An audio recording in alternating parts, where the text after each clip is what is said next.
कर्नाटका के अंदर भारतीय जनता पार्टी के ऐसे कई एमएलए आपको मिल जाएंगे जो सुबह एक स्टेटमेंट शाम एक स्टेटमेंट दे रहे हैं। क्या बोल के दे रहे हैं कि वक्फ को पूरी तरीके से खत्म कर दो, वक्फ एक बहुत बड़ा स्कैम है, मुसलमानों के लिए एक सेपरेट वक्फ की क्यों जरूरत है। अब ऐसे आदमी को वक्फ के चेयरमैन की चेयर पर बैठने का स्कोप या अमेंडमेंट देता है। जी जी। तो सोचिए हालत क्या होने वाली है। अब आप कह रहे हैं कि एक जमात निकली है जो ये कह रही है कि इस अमेंडमेंट के अंदर बहुत अच्छा फायदा है। शायद आप नसीरुद्दीन चिश्ती साहब की और उनके पैनल की बात कर रहे हैं, क्योंकि वही एक पैनल है जो पूरे नेशन में फिर रहा है और गोदी मीडिया उसको क्या कर रही है कि ये हिंदुस्तान के मुसलमानों के रिप्रेजेंटेटिव काउंसिल्स हैं। आप एक सब में बड़ी चीज मैं आपको बताना चाहता हूं, जो लोग वक्फ एक्ट की तरमीम की तायीद कर रहे हैं उनकी दरगाह वक्फ एक्ट के तहत आती ही नहीं है।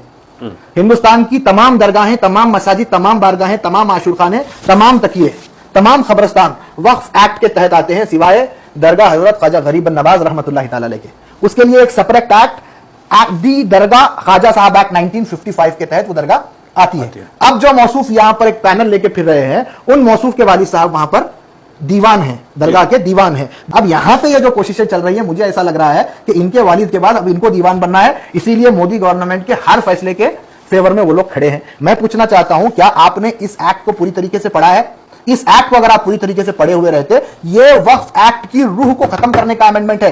इस एक्ट के जरिए मोदी गवर्नमेंट हिंदुस्तान के मुसलमानों की मजहबी रिवायात के ऊपर हमला करने पे खड़ी हुई है। तमाम मस्जिदें उनके मातहत चली जाएंगी, तमाम दरगाहें उनके मातहत चली जाएंगी। और मैं कम्युनिटी को आपके चैनल के जरिए एक पैगाम ये देना चाहता हूं, एनआरसी सीएए के इंप्लीमेंट से पहले ये एक छोटा सा शोशा आपकी गैरत जिंदा है कि मर चुकी है, देखने के लिए छोड़ा गया है। अगर वक्फ एक्ट अमेंड होता है तो बहुत बड़े मुसलमानों की रिवायत पर और शरई मामलात के अंदर मदाखिलत का बहुत बड़ा रास्ता खुलेगा। अगर इस अमेंडमेंट को अगर कंसीडर किया जाए तो आदमी चला जाएगा, आदमी का ढांचा बचा रहेगा। यानी रबर स्टैम्प के नाम पे बोर्ड को देखा जा सकता है। किसी जगह पर डिस्प्यूट क्रिएट करना है, ब्लैकमेलिंग का धंधा इसके अंदर चालू हो जाएगा। बड़े बड़े इंस्टीट्यूशन के अंदर आरटीआई के नाम पर, सोशल वर्क के नाम पर, ये संगठन वो संगठन के नाम पे ब्लैकमेलिंग का धंधा एक बहुत बड़ा स्कोप हर आदमी को गवर्नमेंट क्या कर रही है, वक्फ बोर्ड से छेड़खानी करने का इस प्रोविजन के अंदर इसको प्रोवाइड करवा रही है। ये बहुत बड़ा मामला है। सर देख, hi hello everybody, welcome to the Gulbarga Mirror and Deccan Digest. जैसे कि कुछ दिनों से मीडिया में आप देख रहे हैं, चर्चा में है Waqf board amendment bill central government लाने की कोशिश कर रही है। उसी के चलते कई सारे पॉलिटिकल लीडर्स अपने अपने ख्यालात का इजहार कर रहे हैं और आज गुलबर्गा वक्फ बोर्ड चेयरमैन जनाब हबीब सरमद साहब से हम इसके बारे में बात करने के लिए आए हैं। सर, मैं हमारे चैनल्स पर आपका वेलकम करता हूं। सेंट्रल गवर्नमेंट आपके डिपार्टमेंट की अभी आजकल देखा जा रहा है काफी फिक्र करते नजर आ रही है। आवाम हो या पॉलिटिकल लीडर्स हो या ऑर्गेनाइजेशंस हो, सब अपने अपने ख्यालात का इजहार कर रहे हैं, मगर कंफ्यूजन ये है कि गवर्नमेंट जब इसमें इन्वॉल्व होना चाह रही है तो इससे वक्फ बोर्ड को या मुस्लिम कम्युनिटी को नुकसान है या बेनिफिट है? अस्सलाम वालेकुम वरहमतुल्लाहि वबरकातुहू। सबसे पहले तो मैं नूर साहब आपका दिल की अमीर गहराइयों से मशकूर हूँ कि आपने अपना प्लेटफॉर्म मेरी बात आवाम तक रखने के लिए मुझे प्रोवाइड करवाया है। और रही बात वक्फ एक्ट 1995 की, जो ऑलरेडी 2013 में अमेंडमेंट हो चुका है, सरकार अगर किसी एक्ट को तरमीम करने के लिए या अमेंडमेंट करने के लिए आगे बढ़ती है तो उसका एक वजह ये होती है कि उस एक्ट को जो लाया गया है उसका उसूल हो सक रहा है कि नहीं, रिजल्ट तक पहुँच सक रहे हैं कि नहीं। अगर रिजल्ट तक उस एक्ट के ज़रिए नहीं पहुंचा जा रहा है या फिर उस एक्ट की वजह को पूरा मुकम्मल नहीं किया जा रहा है तो उस एक्ट को मजबूत करने के लिए अमेंडमेंट को लाया जाता है। ये प्रोसेस ऑफ लॉ है। लेकिन यहाँ पर अगर हम इस अमेंडमेंट्स को देखेंगे तो ये वक्फ एक्ट 1995 अमेंडमेंट 2013 की पूरी रूह को ख़त्म करता है। अगर इस अमेंडमेंट को अगर कंसिडर किया जाए तो आदमी चला जाएगा, आदमी का ढांचा बचा रहेगा। यानी रबर स्टैम्प के नाम पे बोर्ड को देखा जा सकता है और बहुत से डिस्प्यूट को ओपन करने की, खोलने की एक रास्ता गवर्नमेंट आम आदमी को प्रोवाइड करवा रही है कि जो भी चाहे वक्फ की किसी भी जायदाद के अंदर डिस्प्यूट को पैदा कर सकता है। इस एक्ट के अंदर 40 तरमीमात गवर्नमेंट के जरिए बताए गए हैं और 4 तरमीमात सब तरमीमात गवर्नमेंट के जरिए बताए गए हैं। टोटल 44 तरमीमात इसके अंदर अमेंडमेंट्स गवर्नमेंट ने कल टेबल किए, परसों टेबल किए हैं, जो बहुत ज़्यादा विवाद होने के बाद, बहुत ज़्यादा विरोध होने के बाद उसको क्या है, जॉइंट पार्लियामेंट्री कमेटी को डिस्कशन के लिए भेजा गया, जिसको कॉन्स्टिट्यूट भी किया गया है, जो 31 मेंबर्स पे बेस्ड है। और अल्हम्दुलिल्लाह कर्नाटका से भी उसके अंदर रिप्रेजेंटेशन है। कायद मोहतरम आली जनाब नासिर हुसैन साहब, member of parliament Rajya Sabha Ballari से जो हैं, वो इस एक्ट के डिस्कशन पैनल के अंदर शामिल हैं और उम्मीद है कि वो अपना कंसर्न उसके अंदर रखेंगे। मैं यहाँ पर आपको एक 3-4 चीजें सरसरी तौर पर बताता हूँ जिससे लोगों को एतराज है और बहुत सारे सवाल पैदा होते हैं। सबसे पहले हम अगर बात करेंगे तो एक स्टेप इसके अंदर वेलकमेबल स्टेप लिया गया है कि भोरा कम्युनिटी को और आगा खानी कम्युनिटी को रिप्रेजेंटेशन देने का काम ये एक्ट करता है। पहले वक्फ के अंदर 2 सेक्ट थे, एक सुन्नी सेक्ट और एक शिया सेक्ट, लेकिन अब इसके अंदर आगा खानी सेक्ट और भोरा सेक्ट को भी शामिल किया गया है जो सिया सेक्ट के सब सेक्ट्स हैं। अच्छा। और ये बोरा सेक्ट के वक्फ के सेपरेट वक्फ को कॉन्स्टिट्यूट करने का डिमांड ये बहुत पुराना डिमांड है जो महाराष्ट्र में चलता आ रहा था। बोरा कम्युनिटी के लोगों को इसके अंदर इंसाफ देने की अगर कोशिश या फिर अगर पहल सरकार कर रही है तो उसका वेलकम है। लेकिन जब हमारी नजर सेक्शन 3C के ऊपर जाती है तो यहाँ पर बहुत बड़ा स्कोप और बहुत बड़ा डिस्प्यूट पैदा करने की वक्फ प्रॉपर्टीज के अंदर कोशिश की गई है। मैं आपको सरसरी तौर पर इस एक्ट का एक पार्ट पढ़ के सुनाता हूं। Any government property identified or declared as a Waqf property before और after the commencement of this act shall not to be deemed to be a Waqf property. अच्छा, यानी अगर कोई ऐसी वक्फ प्रॉपर्टी जो गवर्नमेंट की प्रॉपर्टी है, अगर वो इस एक्ट के बनने से पहले भी वक्फ प्रॉपर्टी बनी है तो उसको वक्फ प्रॉपर्टी कंसीडर नहीं किया जाएगा। उसके मजीद आगे कहा जा रहा है, if any question arises as to whether this such property is a government property the same shall be refer to the collector having the jurisdiction who shall make an inquiry as he deem fit and determine whether the property is a government property or not, submit the report to the state government। further ये act कहता है, in case the collector determine the property to be a government property shall make necessary corrections in the record and submit to the government, report to the government, provided that such property shall not be treated as a Waqf property till the collector submits his report to the government।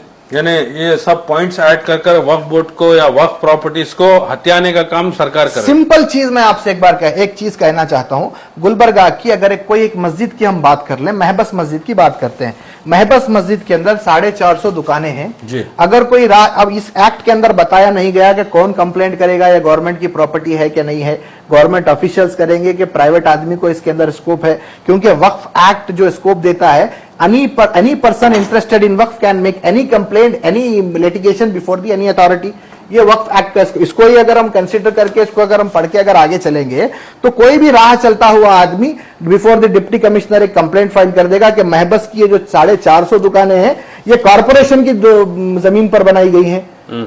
मजबूरन deputy commissioner को इस act के तहत notice करना होगा committee को और वक्फ department को। इंक्वायरी इनिशिएट हो गई, शुरू हो गई। अब समझिए ये इंक्वायरी 10 साल चलती है तो डिप्टी कमिश्नर की मजबूरी हो जाएगी कि इस एक्ट के तहत 10 साल तक उस प्रॉपर्टी को गवर्नमेंट प्रॉपर्टी कंसीडर करना है। 450 दुकानों का किराया कहां जाएगा?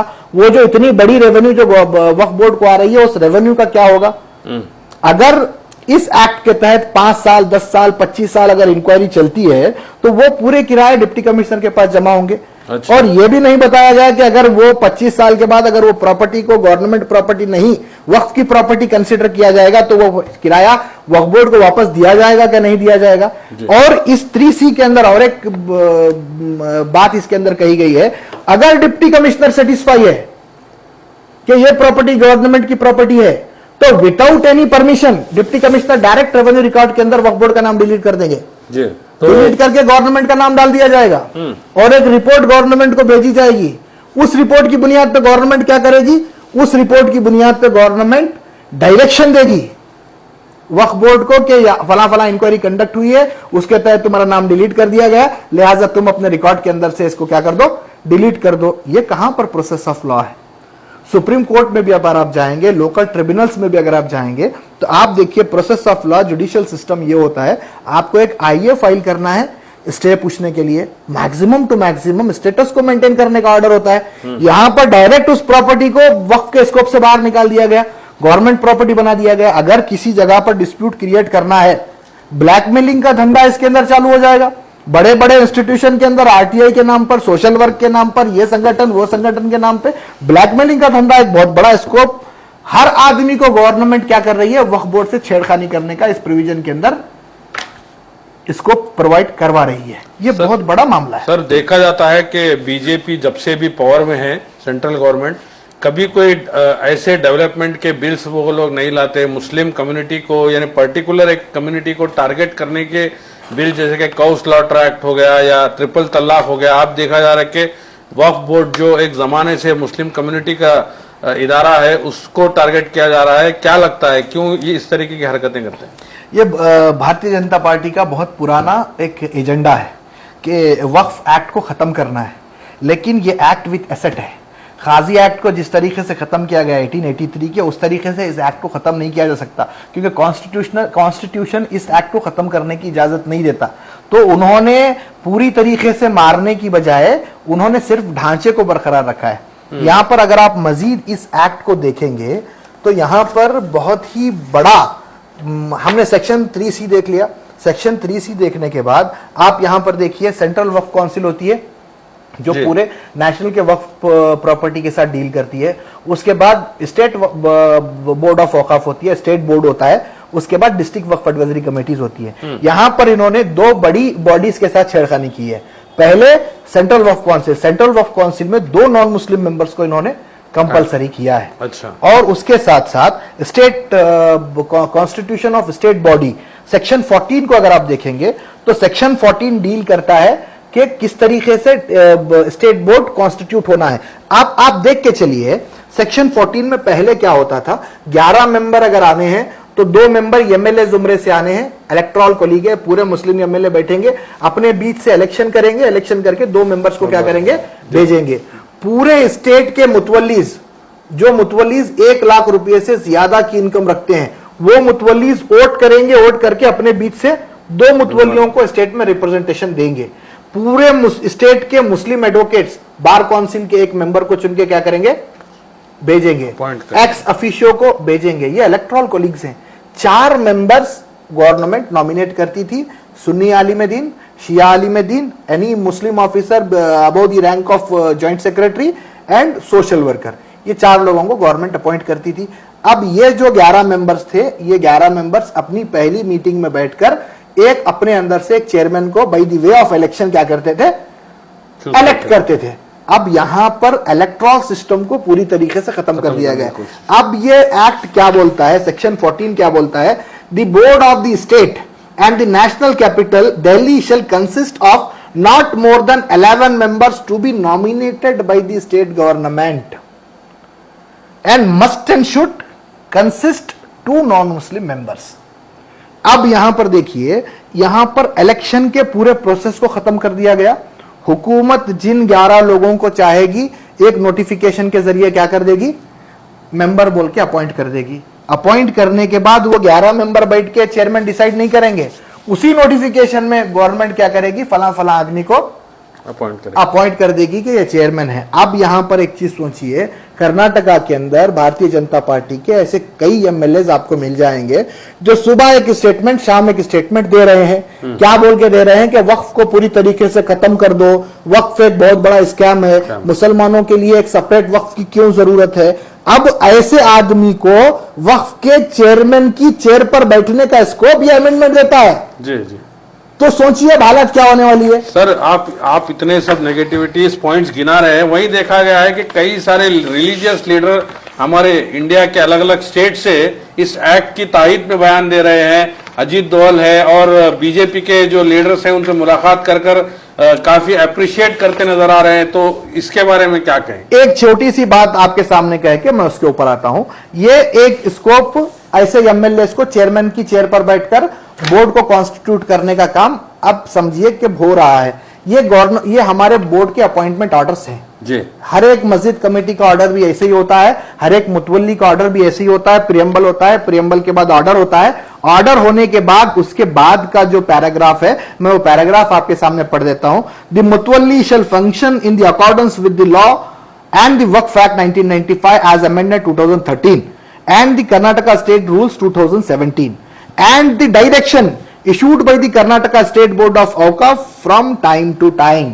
यानी जो ऑर्डर दिया जा रहा है उसके अंदर ये कहा जा रहा है कि मुतवल्ली को, मस्जिद कमेटियों को, दरगाह के मुतवल्ली को, आशुर खाने के मुतवल्ली को, उन तमाम डायरेक्शंस को क्या करना है, फॉलो करना है, जो state board time to time क्या कर रही है, इशू कर रही है। अब ऐसे लोग अगर स्टेट बोर्ड के अंदर बैठेंगे तो आप सोच सकते हैं कैसे कैसे डायरेक्शंस, कैसे कैसे सर्कुलर बोर्ड के पास होंगे और किस तरह। अब आप कह रहे हैं कि एक जमात निकली है जो ये कह रही है कि इस अमेंडमेंट के अंदर बहुत अच्छा फायदा है। शायद आप नसीरुद्दीन चिश्ती साहब की और उनके पैनल की बात कर रहे हैं, क्योंकि वही एक पैनल है जो पूरे नेशन में फिर रहा है और गोदी मीडिया उसको क्या कर रही है कि ये हिंदुस्तान के मुसलमानों के रिप्रेजेंटेटिव काउंसिल्स हैं। आप एक सब में बड़ी चीज मैं आपको बताना चाहता हूं, जो लोग वक्फ एक्ट की तरमीम की तायीद कर रहे हैं उनकी दरगाह वक्फ एक्ट के तहत आती ही नहीं है। हिंदुस्तान की तमाम दरगाहें, तमाम मसाजिद, तमाम बारगाहें, तमाम आशूर खाने, तमाम तकिए, तमाम खबरस्तान वक्फ एक्ट के तहत आते हैं, सिवाय दरगाह हजरत ख्वाजा गरीब नवाज रहमतुल्लाह तआला अलैह के। उसके लिए एक सेपरेट एक्ट दी दरगाह ख्वाजा साहब एक्ट 1955 के तहत वो दरगाह आती है। अब जो मौसूफ यहां पर एक पैनल लेके फिर रहे हैं, उन मौसूफ के वालिद साहब वहां पर दीवान हैं, दरगाह के दीवान हैं। दीवान का जो कॉन्सेप्ट है वो दीवान का कॉन्सेप्ट ये है कि तमाम खुद्दाम में से गवर्नमेंट की इलेक्टेड बॉडी जो है उस दरगाह को चलाने के लिए बनाई गई, वो बॉडी एक दीवान तमाम खुद्दाम में से किसी एक को मुंतखब करेगी। वो कोई हेरिडेटरी पोस्ट नहीं है, वो कोई मोरूसी पोस्ट नहीं है। वहां पर ऐसा नहीं है कि दीवान के बाद दीवान का बेटा ही अपॉइंट होना है। अब यहां पे ये जो कोशिशें चल रही है, मुझे ऐसा लग रहा है कि इनके वालिद के बाद अब इनको दीवान बनना है, इसीलिए मोदी गवर्नमेंट के हर फैसले के फेवर में वो लोग खड़े हैं। मैं पूछना चाहता हूं, क्या आपने इस एक्ट को पूरी तरीके से पढ़ा है? इस एक्ट को अगर आप पूरी तरीके से पढ़े हुए रहते, ये वक्फ एक्ट की रूह को खत्म करने का अमेंडमेंट है जी। ये एक्चुअल में अगर देखा जाएगा तो इस एक्ट के जरिए मोदी गवर्नमेंट हिंदुस्तान के मुसलमानों की मजहबी रिवायात के ऊपर हमला करने पे खड़ी हुई है। तमाम मस्जिदें उनके मातहत चली जाएंगी, तमाम दरगाहें उनके मातहत चली जाएंगी। इस एक्ट के सेक्शन 108B को आप देखिए, सेक्शन 109 ये कहता है कि स्टेट गवर्नमेंट अगर जरूरी समझे तो इस एक्ट को चलाने के लिए रूलिंग बना सकती है। लेकिन अब नया इसके अंदर इंपोर्समेंट यह किया गया 108B के तहत कि सेंट्रल गवर्नमेंट रूल बनाएगी।